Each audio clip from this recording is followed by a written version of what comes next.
Am I on? Okay, I think I'm on. All right, so this, what happened now?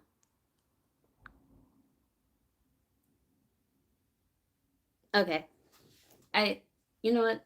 I think I'm on. So, first and foremost, I am so exhausted and tired. So, this live stream is probably going to come off like very all over the place. And I was going to opt out and just like record a video and edit, but I am too tired to edit. So I'm like, fuck it, let me go live. So, real quick, um, I just got finished being on a 2.5 hour Zoom meeting, and it was a good meeting. It wasn't so bad. So I feel like the 2 hours and a half was worth it, especially being on this type of discussion. Um, but I am tired. So this live stream might be all over the place. But I wanted to come on here just for the people who are in this indigenous community and they're seeking out this type of information. And I figured, you know what, why not? So this meeting that I was on, it was me and like 6 other people, and we was all discussing about being indigenous but having admixtures. And it was just everyone from the Tuscarora Nation, which is located in North Carolina and also like some parts of South Carolina. And there's other people that moved up and located in the New York area, like upstate.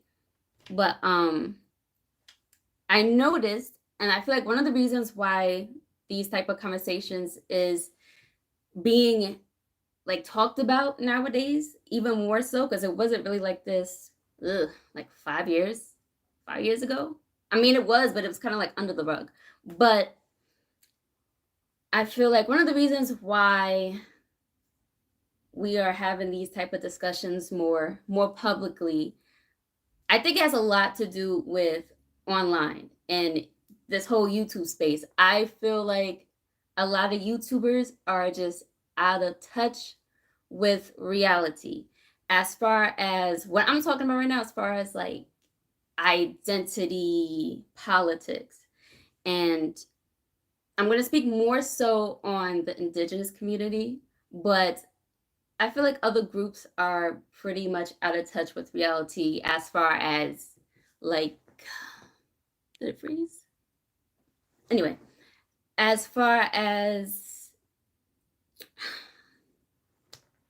the Black community on YouTube, it's out of touch with reality. Some of them, even the mixed community, even the biracial community. It's just when you're online too much and you're trying to build a platform, it's like people tend to lose the path of why they're walking on this particular path. Why are they doing what they're doing? Why am I making these videos? It's like they lose what they stepped on this platform for and just go all out trying to get subscribers, trying to get, the money, whatever.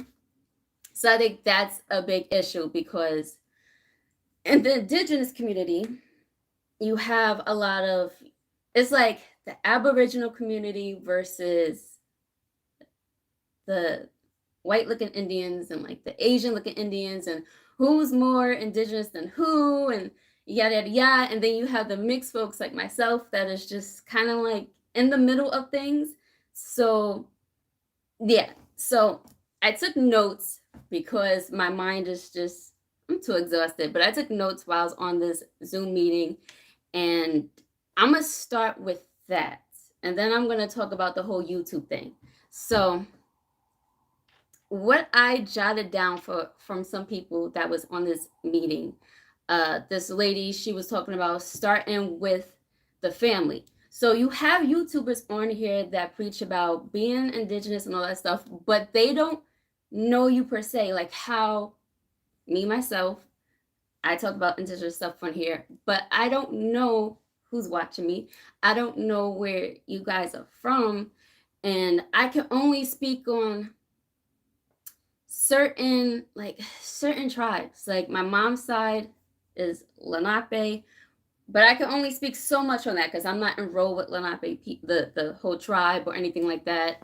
Um, I can speak on the Tuscarora Nation because I am a part of that tribe. I can speak about North Carolina, a little of South Carolina. I can speak on Georgia, which I might get into it in this particular live stream. But I can't speak on other tribes and states. And that's why I like to say that you have to get back with your family in order to know like who you are and where your people is from. So I can only go so far, but I would like to help as much as I can. And then even with my story, I hope that I can like inspire people to do the same or spark some type of, I don't know, idea, something, a little puzzle that fits to your puzzle piece, whatever.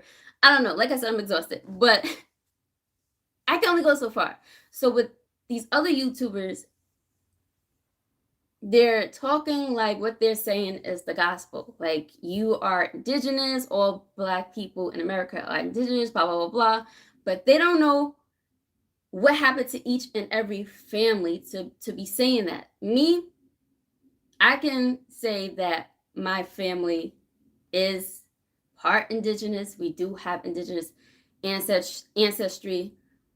But I can't say that for other families that live out here, other Blacks that live out here, because I don't know. I don't know. Like my best friend, he has, I believe I said it in like another video, but he has a great grandmother or great aunt or somebody who was a slave and escaped and was a part of the Underground Railroad, I believe. She like escaped up north, and yeah, so he has that story. And there's other people with different stories. Even my tattoo artist, his family been out here for since like the 1700s.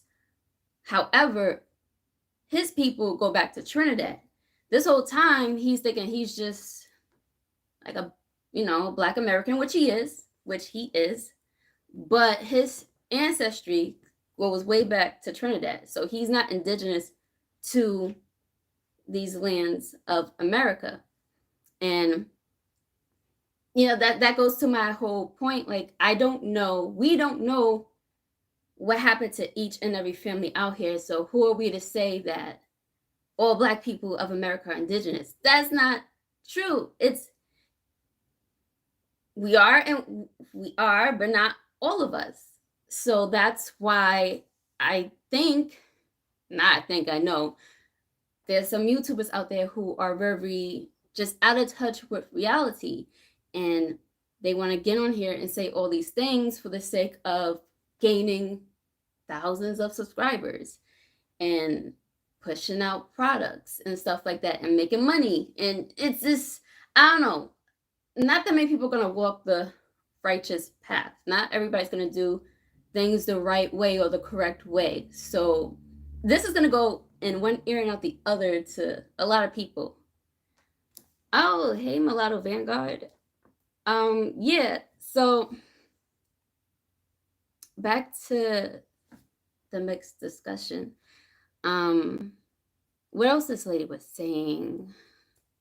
When it comes to getting in touch with your family, you got to do more than just going to powwows, which is partially true.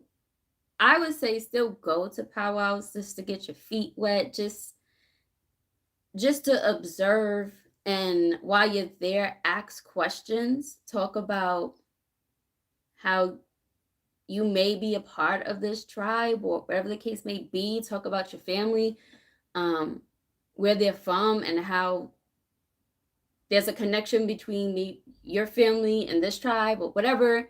So I wouldn't discourage people from going to powwows. However, I would say don't go to powwows and be ignorant and act like you know it all, because you don't.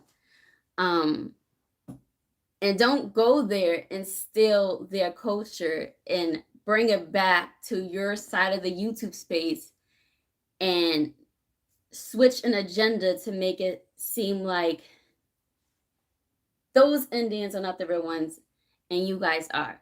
I don't know if that makes sense, but that's what I see a lot of YouTubes do.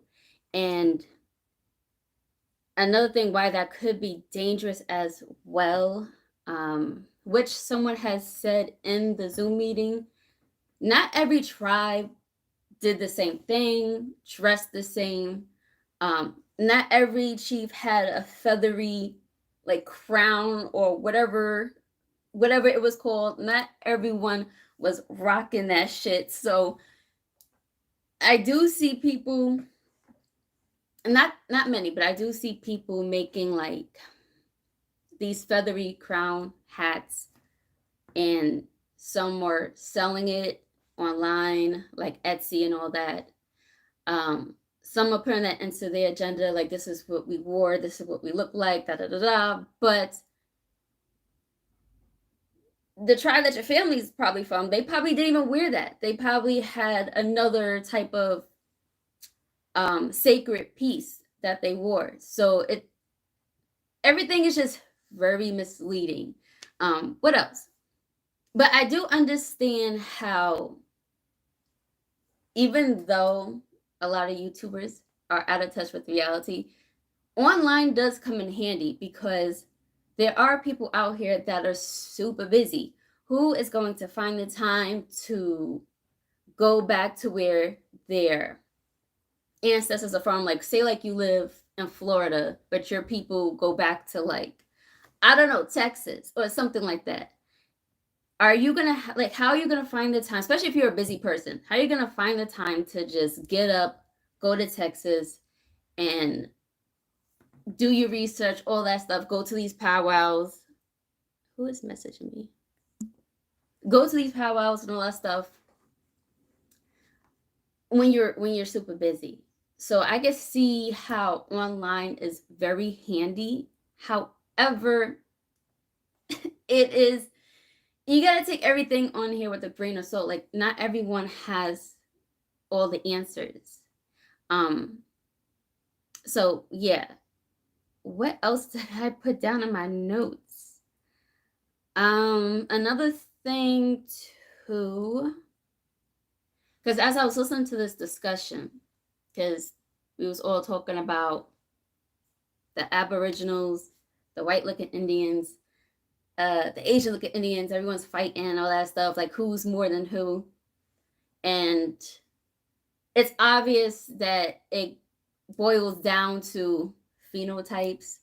You look more African, you look more Asian, you look more white. Thank you. I don't even know the color. I usually get colors that go very well with my complexion. So yeah. That's funny. Anyway, so what was I saying? Oh, it all boils down to phenotypes. And I think it has a lot to do with the education system, like with the schooling. We were all taught that Black people come from Africa, and they molded the look of Indians that look more like what you see in Hollywood. So you have people who think these are the real Indians, and you can't be real because you look more African, so therefore you're from Africa. And then the whole,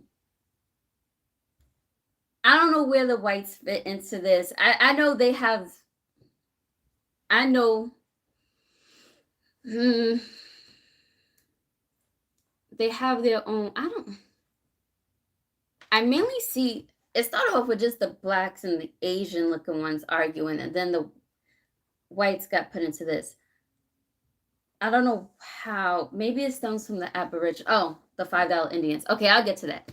So, me personally, I feel like, not that I feel, because I know, since the education system taught us only one way only taught us one part of history. Therefore, you're gonna have people confused. Like, wait, we was taught this. You guys are this. We are that. It just is very misleading. Like, if I would have never went into my research and finding certain things, I would have never knew how the heck Middle Eastern is in my bloodline.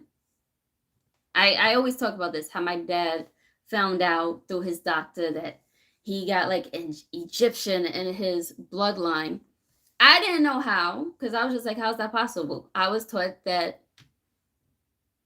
West Africa, that's where the slaves came from, blah, blah, blah, blah, blah.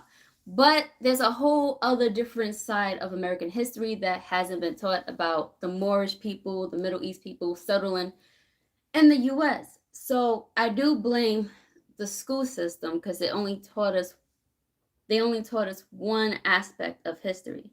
So I can see why the Aboriginal community, the Asian community of indigenous, even the white looking indigenous, how everyone's fighting, because it's like, if you don't look this certain way, you can't be X, Y, and Z. So that was one of the talking points. What else did we talk about? Besides going back to the family, doing more than just going to the powwows. I say go to the powwows still, but it is good to do more than just that. Like, get involved in the community, reach out. I do understand that some tribes won't accept certain people just based on the way you look. Like, if you look more one way, that doesn't fit with their agenda, but it's up to you to make that change. Like, if you really are a part of this particular tribe, you shouldn't have to be casted out just by just the way you look. Yeah, you shouldn't have to be casted out just the way you look. You gotta be the one to fight for that change. What else? People being busy.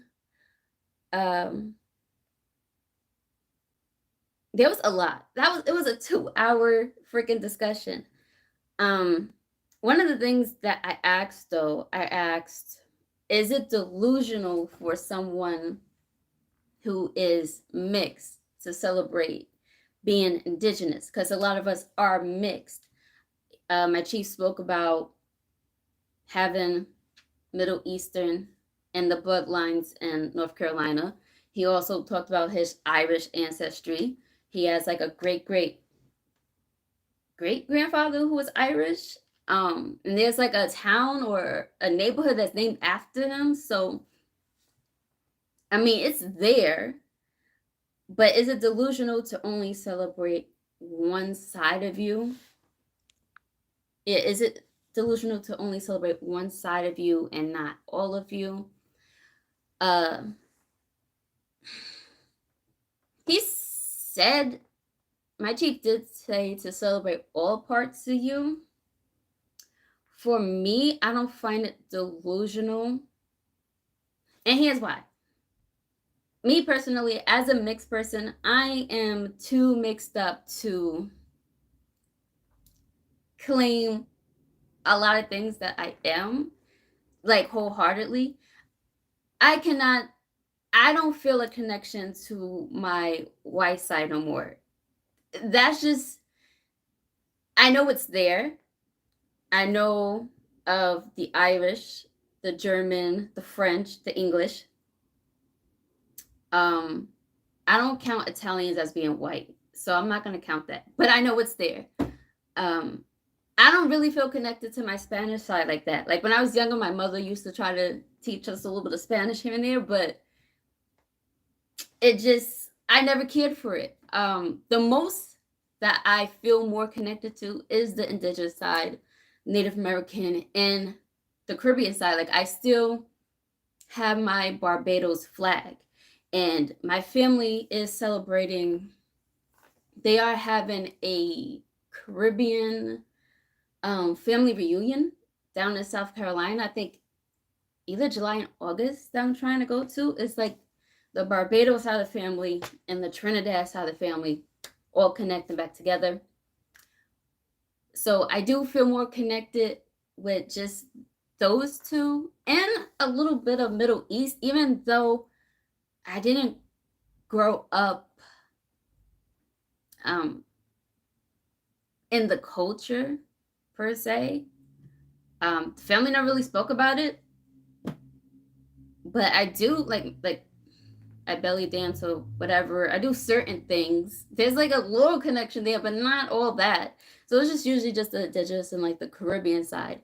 And to me, I think that's perfectly fine. Like I, as a mixed person, I think that's perfectly fine to celebrate, feel more connected to certain sides than the other. I think it's normal, but I think it would be stupid to like not acknowledge that you have other mixtures in you. Like I know my ass got some white in me. I know that for sure. I have some pictures of my great. I got pictures of them. I still got a picture of my third, fourth great Irish grandmother, and I have a picture of her father, who was a plantation owner. He didn't own slaves though. But when I found out that one of my great great grandfathers was a plantation owner, I was like, oh no. I was like, oh no, we came from that side of history. And I meant to speak that in like another video, but I haven't had the time to do that. But I will soon, but just to touch base on that, one of my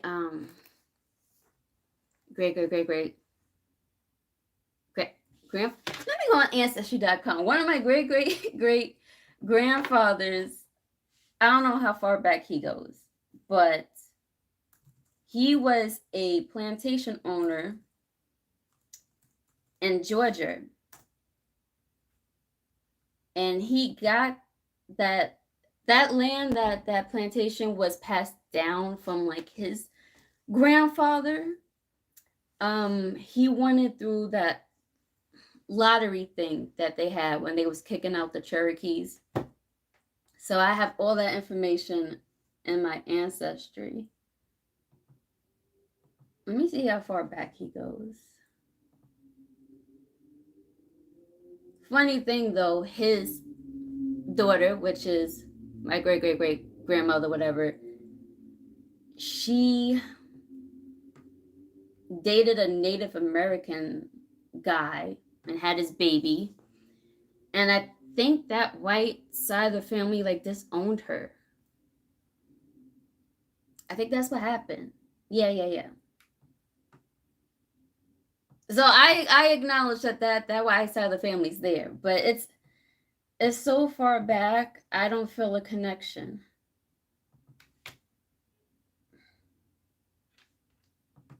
Let me see. Yeah, he was born in like 1869. He was born in like 1869. I feel no connection. And that lady was born. When was she born? Okay, 1904. So that was the last side of the white side that was born. Besides, I don't count Italians as white. I'm sorry. I really don't.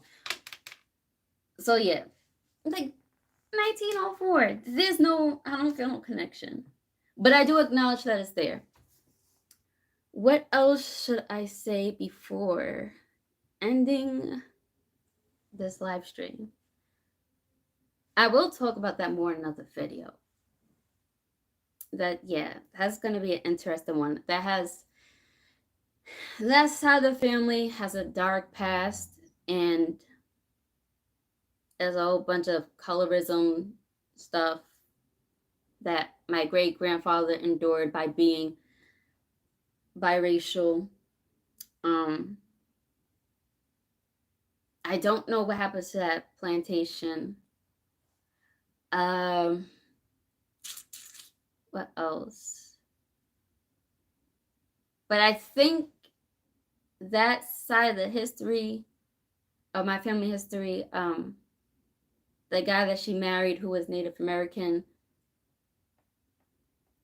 I think I found like a piece of the puzzle of my family history of what part of the tribe that he was from in Georgia. So I will make that video, especially for people who live in Georgia and was told that they're like indigenous American themselves. I think that video might help those people out. But what else did we talk about? It was a lot. It was so long. It was like 2.5 hours long. I'm tired. I need a nap. Been breathing in this fiery, smoky air all day because apparently there was like a fire out in Canada somewhere and all the smoke just traveled. Supposedly, I've never seen nothing like that before. I think there's more to the story that they're not telling us, but that would be a whole conspiracy talking points, and I don't want to like lose track of this main conversation. But yeah, that's smoke. Breathing that in is just it stank. I think that's it. Oh, down to the whole nook and cranny of things.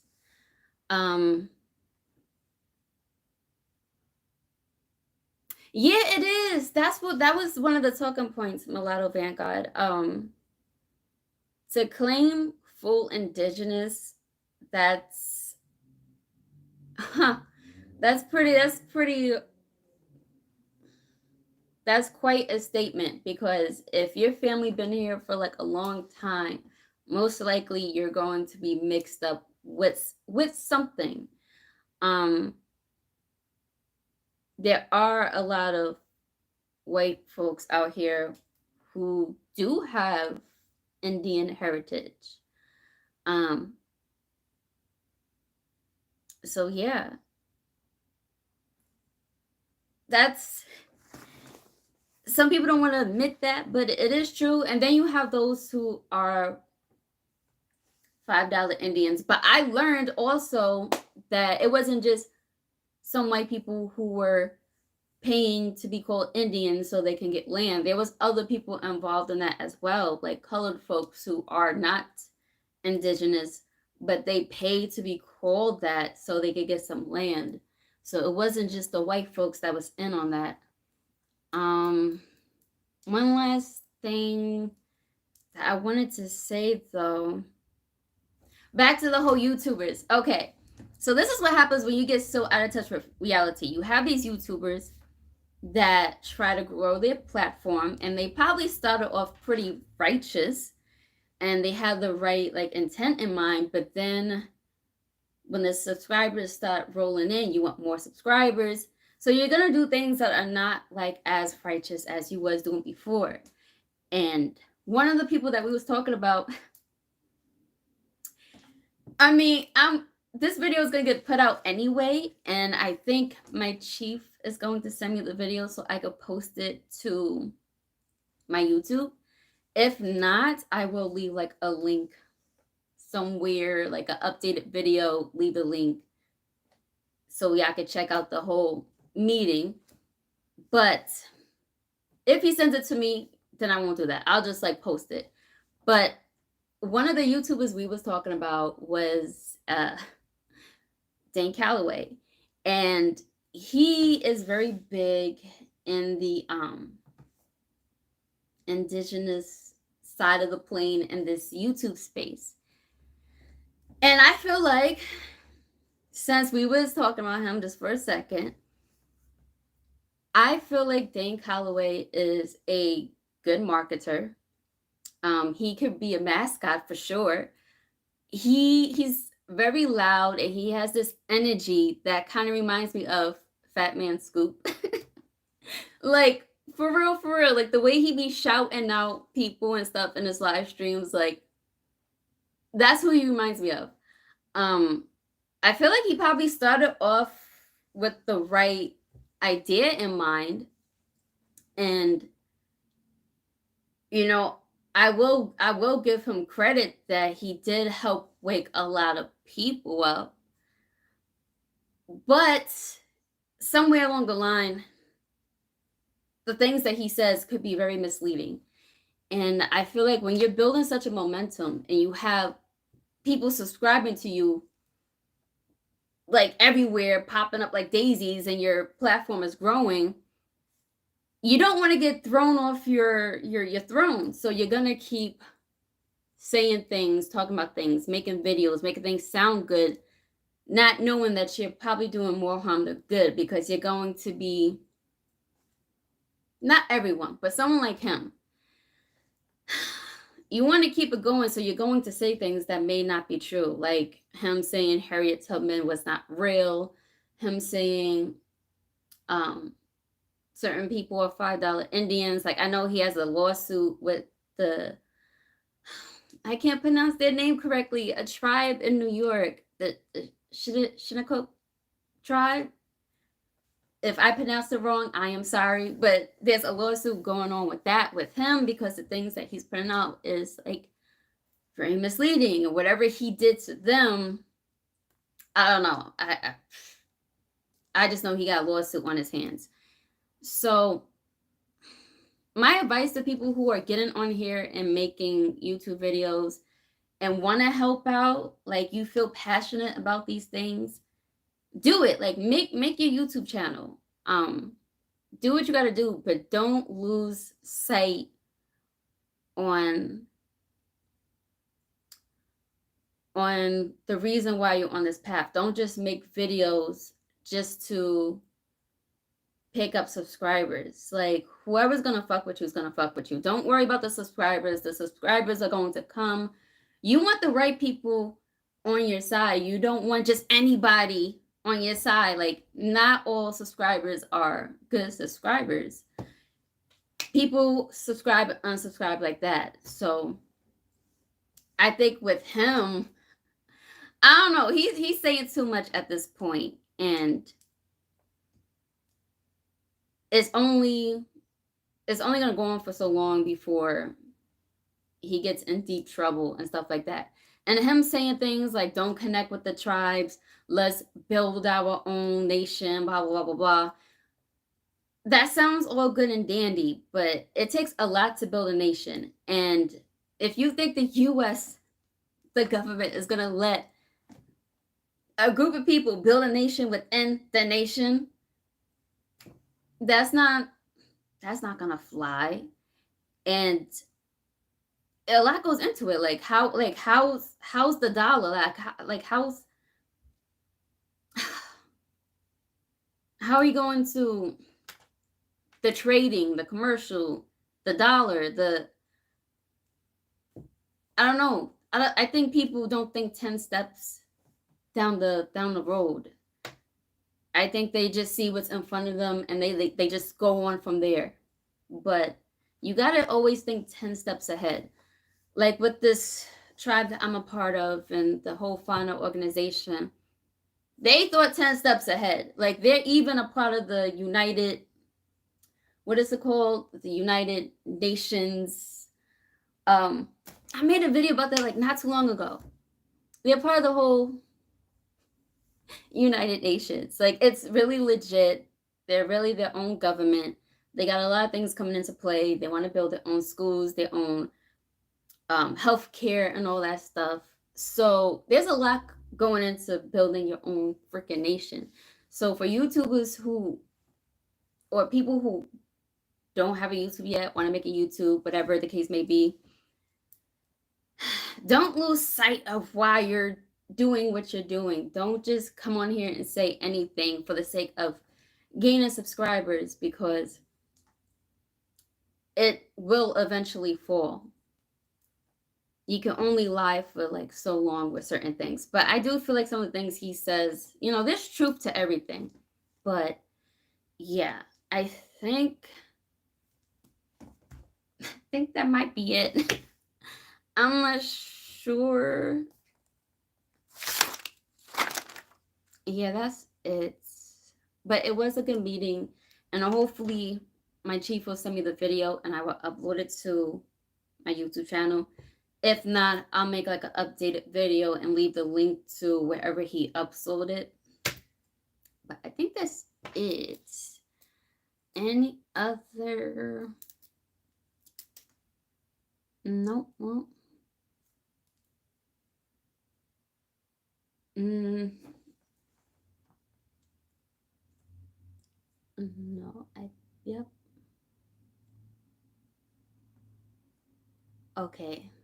Let me get off this so my ass could take a nap. All right.